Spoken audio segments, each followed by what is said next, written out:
Bismillahirrahmanirrahim. Assalamualaikum warahmatullahi wabarakatuh. Yang saya hormati dosen pengampu mata kuliah Ilmu Pendidikan Islam, Dr. Hajah Hilda Aini Syifa MAG, dan teman-teman yang saya banggakan. Insya Allah pada hari ini saya akan memaparkan mengenai peran dan tanggung jawab masyarakat dan pemerintah dalam pendidikan. Baik, langsung saja. Di sini ada peran dan tanggung jawab masyarakat dalam pendidikan. Pendidikan adalah tanggung jawab bersama antara pemerintah, orang tua, dan masyarakat.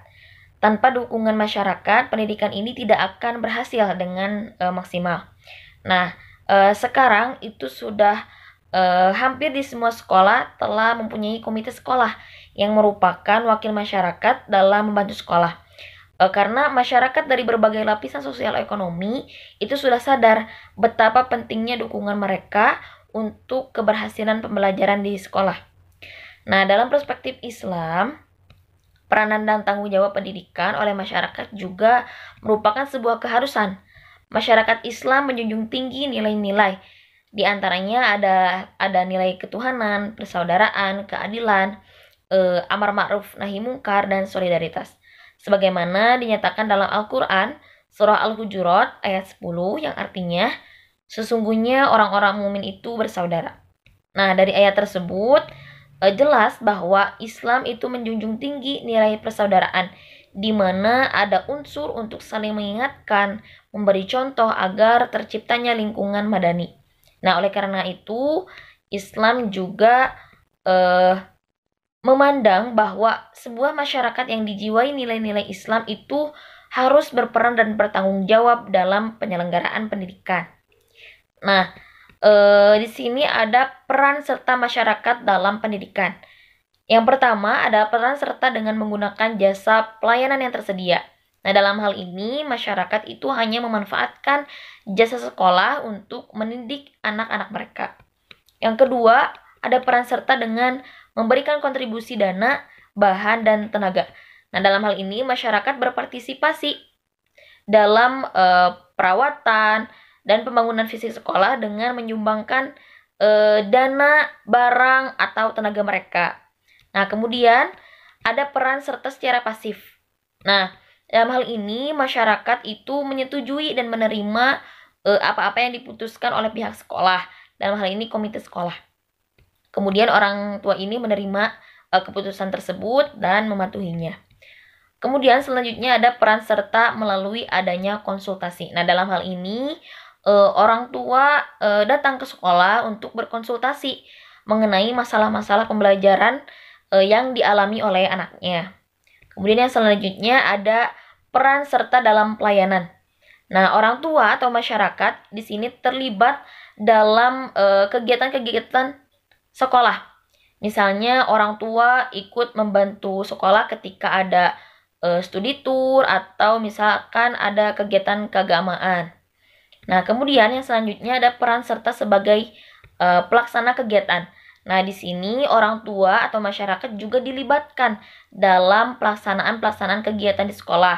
Misalnya dari pihak sekolah ini meminta orang tua atau masyarakat untuk memberikan penyuluhan betapa pentingnya pendidikan atau misalkan masalah gizi dan sebagainya gitu ya. Kemudian yang terakhir ada peran serta dalam pengambilan keputusan. Nah, orang tua atau masyarakat di sini juga terlibat dalam pembahasan masalah pendidikan, baik akademis maupun non-akademis, dan ikut dalam proses pengambilan keputusan dalam rencana pengembangan di sekolah. Kemudian tanggung jawab pengembangan pendidikan sebagai proses sosialisasi adalah berada pada orang tua dan kelompok-kelompok masyarakat yang berkepentingan. Nah, tetapi pada dasarnya masyarakat baik yang mampu maupun yang tidak mampu, golongan atas, menengah, bawah, itu semuanya memiliki potensi yang sama dalam membantu sekolah yang memberikan pembelajaran bagi anak-anak mereka. Nah, akan tetapi hal ini juga bergantung pada bagaimana cara sekolah untuk mendekati masyarakat tersebut. Nah, oleh karena itu, sekolah juga harus memahami cara bagaimana mendorong peran serta masyarakat agar masyarakat tersebut mau membantu sekolah. Nah, dari sini diharapkan muncul pokok-pokok gagasan setelah melalui proses diskusi dan simulasi yang mencakup munculnya identifikasi kelompok masyarakat dalam membantu pendidikan dan yang lainnya. Nah, kemudian tanggung jawab pendidikan juga tidak pernah lepas dari masyarakat, tetapi mungkin pernah agak longgar karena sejalan dengan dominannya paradigma pembangunan yang sentralistik. Nah, oleh karena itu, paradigma tersebut telah bergeser menuju kepada peluang yang lebar bagi teraktualisasikannya kembali partisipasi masyarakat. Maka perlu segera dilakukan upaya pemulihan dan pengembalian tanggung jawab masyarakat terhadap pengembangan pendidikan baik di dalam skala mikro maupun skala makro. Nah, mengacu pada lingkup partisipasi masyarakat, maka dalam pengembangan pendidikan juga masyarakat harus dilibatkan sejak dari proses perencanaan, kemudian pelaksanaan, pemanfaatan hasil, dan evaluasi pendidikan. Nah, tentu di dalam pundak masyarakat itu terpikul keikutsertaan membimbing pertumbuhan dan perkembangan anak. Nah, ini berarti bahwa pemimpin dan penguasa dari masyarakat juga ikut bertanggung jawab terhadap penyelenggaraan pendidikan. Karena tanggung jawab pendidikan juga pada hakikatnya merupakan tanggung jawab moral dari setiap orang dewasa, baik dari segi perorangan maupun sebagai kelompok sosial. Nah, sebetulnya sangat banyak sekali ya jenis-jenis dukungan dari masyarakat pada sekolah. Namun sampai sekarang dukungan tersebut mungkin lebih banyak pada bidang fisik dan materi, seperti tadi pembangunan fisik sekolah gitu ya, merehab sekolah, memperbaiki fasilitas-fasilitas sekolah gitu ya. Tetapi dalam hal ini lebih dari itu, masyarakat juga dapat membantu dalam bidang teknis edukatif, seperti menjadi guru bantu, sumber informasi lain gitu ya, menjadi guru pengganti atau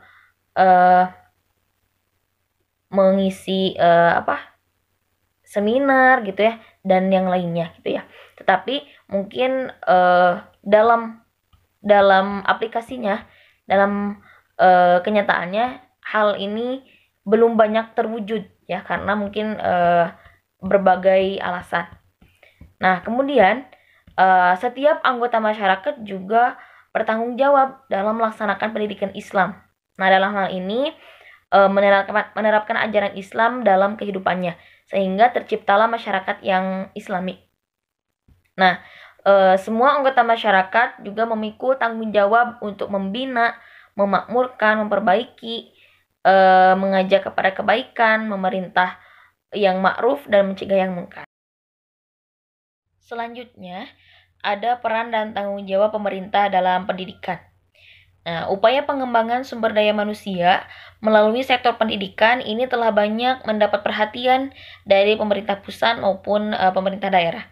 Nah, hal ini terjadi karena tuntutan pembangunan bangsa Indonesia dalam menghadapi kompetisi dan persaingan globalisasi. Nah, kenyataannya itu telah menunjukkan bahwa peningkatan sumber daya manusia itu sangat penting bagi pembangunan suatu bangsa.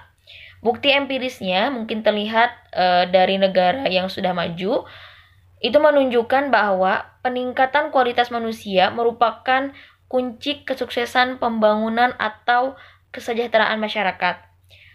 Suatu pembangunan itu akan berhasil jika dilakukan oleh tenaga-tenaga yang memiliki skill dan knowledge, serta dilengkapi dengan sifat-sifat serta sikap-sikap yang mendukung. Nah, kemudian ada peran pemerintah dalam pendidikan. Itu yang pertama, sebagai pelayan masyarakat. Nah, pemerintah berperan sebagai pelayan masyarakat di dalam pendidikan, yaitu pemerintah melayani kebutuhan masyarakat mengenai pendidikan. Pemerintah mengutamakan masyarakat untuk dilayani agar pengembangan pendidikan setiap masyarakat bisa menjadi lebih baik. Nah, kemudian yang kedua, ada peran sebagai fasilitator, yaitu pemerintah sebagai penyedia tempat atau penyedia fasilitas untuk pendidikan. Nah, kemudian peran sebagai pendamping. Nah, pemerintah selain mempunyai tugas utama menjadi pelayan masyarakat, tapi pemerintah juga mempunyai tugas sebagai pendamping di dalam pendidikan. Nah, bisa mendampingi masyarakat, menerima keluhan masyarakat mengenai pendidikan, sehingga masyarakat itu bisa terus ada pihak pemerintah yang akan selalu ada gitu ya untuk mendampingi untuk masyarakat memperoleh jawaban atas keluhan yang mereka rasakan. Nah, kemudian yang selanjutnya peran sebagai mitra. Nah, peran pemerintah sebagai mitra di sini yaitu pemerintah menjadi rekan kerjasama antara pihak sekolah dan masyarakat. Nah, kemudian ada peran sebagai penyandang dana. Nah, pemerintah sebagai penyandang dana yaitu di sini pemerintah memberikan bantuan dana kepada instansi sekolah yang memerlukan dan memberikan dana kepada siswa yang membutuhkan.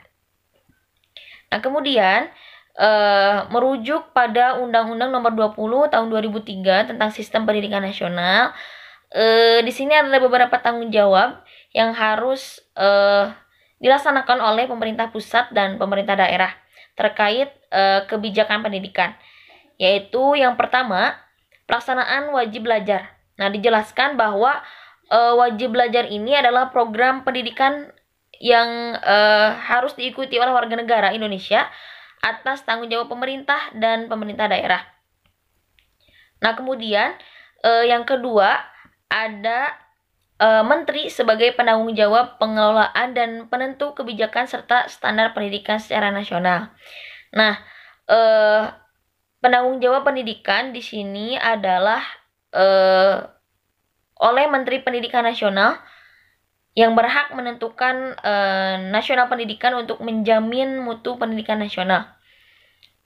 Kemudian pengelolaan sistem pendidikan nasional juga merupakan tanggung jawab menteri, di mana pemerintah menentukan kebijakan nasional dan standar nasional pendidikan untuk menjamin mutu pendidikan nasional. Nah, kemudian yang ketiga yaitu pengarah, pembimbing, pembantu, dan pengawas. Nah, pemerintah di sini berhak untuk mengarahkan, membimbing, membantu, dan mengawasi penyelenggaraan pendidikan sesuai dengan peraturan perundang-undangan yang berlaku. Kemudian selanjutnya yang keempat yaitu memberikan layanan, kemudahan, dan jaminan. Nah, di sini pemerintah itu wajib memberikan layanan dan kemudahan serta menjamin terselenggaranya pendidikan yang bermutu bagi setiap warga negara tanpa adanya diskriminasi. Nah, kemudian yang kelima yaitu menetapkan kerangka dasar dan struktur kurikulum pendidikan. Nah, telah dijelaskan bahwa kerangka dasar dan struktur kurikulum pendidikan itu ditetapkan oleh pemerintah ya. Kurikulum pendidikan dasar dan menengah itu dikembangkan sesuai dengan relevansinya oleh setiap kelompok atau satuan pendidikan dan komite sekolah di bawah koordinasi dan supervisi Dinas Pendidikan. Nah, kemudian yang selanjutnya ada memfasilitasi adanya pendidik dan tenaga kependidikan. Nah, di sini pemerintah juga wajib memfasilitasi satuan pendidikan dengan pendidik dan tenaga kependidikan yang diperlukan untuk menjamin terselenggaranya pendidikan. Nah, selanjutnya yang ketujuh yaitu melakukan pembinaan dan pengembangan tenaga kependidikan. Nah, dalam hal ini pemerintah juga wajib membina, membantu, dan mengembangkan tenaga kependidikan pada satuan pendidikan yang diselenggarakan oleh pemerintah maupun yang diselenggarakan oleh masyarakat. Nah, yang selanjutnya yang kedelapan yaitu menyediakan pendanaan atau anggaran pendidikan. Nah, pemerintah juga wajib menjamin tersedianya dana agar terselenggarakannya pendidikan bagi setiap warga negara. Nah, kemudian selanjutnya yaitu mengembangkan satuan pendidikan yang bertaraf internasional. Nah, dalam hal ini pemerintah menyelenggarakan sekurang-kurangnya satu satuan pendidikan pada semua jenjang pendidikan untuk dikembangkan menjadi satu pendidikan yang bertaraf internasional. Yang selanjutnya, yang ke-10 yaitu pemerintah daerah provinsi sebagai koordinasi. Nah, pemerintah daerah provinsi melakukan koordinasi atas penyelenggaraan pendidikan, pengembangan tenaga kependidikan, dan penyediaan fasilitas penyelenggaraan pendidikan lintas daerah, kabupaten atau kota untuk tingkat pendidikan dasar dan menengah. Nah, kemudian yang ke-11 yaitu pemerintah kabupaten atau kota mengelola pendidikan berbasis keunggulan lokal. Nah, pemerintah kabupaten atau kota mengelola pendidikan dasar dan pendidikan menengah serta satuan pendidikan yang berbasis keunggulan lokal. Nah, kemudian yang ke-12 yaitu pengelolaan satuan pendidikan nonformal. Nah, pengelolaan satuan pendidikan nonformal ini dilakukan oleh pemerintah daerah atau masyarakat sekitar. Nah, kemudian selanjutnya itu melakukan evaluasi. Nah, dalam hal ini pemerintah juga melakukan evaluasi terhadap pengelola satuan, jalur, jenjang, dan jenis pendidikan yang dilaksanakan. Kemudian yang ke-14 yaitu memberikan izin pendirian satuan pendidikan. Nah, di sini satuan pendidikan yang formal atau yang non formal itu yang didirikan itu wajib memperoleh izin dari pemerintah pusat atau dari pemerintah daerah. Nah, kemudian yang selanjutnya yaitu melakukan pengawasan. Nah, pemerintah dalam hal ini kemudian Dewan Pendidikan, komite sekolah itu melakukan pengawasan atas penyelenggaraan pendidikan pada semua jenjang dan jenis pendidikan sesuai dengan kewenangan masing-masing. Kemudian yang terakhir yaitu menentukan jalur, jenjang, dan jenis pendidikan. Nah, dalam hal ini jalur, jenjang, dan jenis pendidikan ini dapat diwujudkan dalam bentuk satuan pendidikan yang diselenggarakan oleh pemerintah daerah, dan atau masyarakat. Nah, baik, dalam pemaparan tersebut kita dapat mengambil kesimpulan bahwa masyarakat selaku pengguna jasa lembaga pendidikan memiliki peran penting dalam pendidikan yang meliputi peran serta perseorangan, kelompok, keluarga, organisasi profesi, pengusaha, dan organisasi kemasyarakatan dalam penyelenggaraan dan pengendalian mutu pelayanan pendidikan. Nah, selain itu juga masyarakat berperan dan bertanggung jawab sebagai sumber pelaksana dan pengguna hasil. Nah, kemudian pemerintah dan pemerintah daerah juga berhak mengarahkan, membimbing, membantu, dan mengawasi penyelenggaraan pendidikan serta berkewajiban untuk memberi layanan dan kemudahan penyelenggaraan pendidikan yang bermutu bagi setiap warga negara tanpa adanya diskriminasi. Sekian yang dapat saya sampaikan. Terima kasih kepada teman-teman yang telah menyimak. Semoga ilmu yang disampaikan bermanfaat. Yang terakhir, wassalamualaikum warahmatullahi wabarakatuh.